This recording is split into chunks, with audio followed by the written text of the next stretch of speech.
Grosse nouvelle dans le monde de Apple aujourd'hui. Peut-être que vous avez entendu parler de l'arrivée de iOS 7. iOS 7, c'est, si on veut, le système d'exploitation de votre appareil iPad. Donc, vous pouvez faire la mise à jour de ça.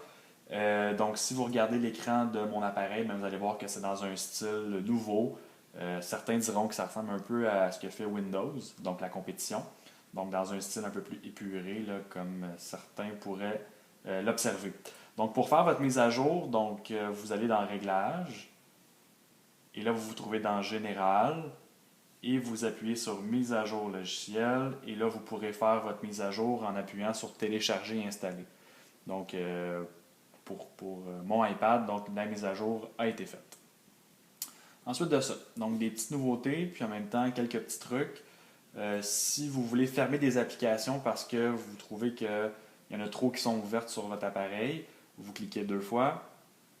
Et là, on se rappelle qu'on devait laisser notre doigt appuyer dessus, puis après ça, fermer l'application. Bien là, ça change. Donc, j'ai mes applications qui sont ouvertes. Je n'ai qu'à mettre mon doigt en haut et glisser mes applications et automatiquement, elles vont se fermer là, de cette façon-là.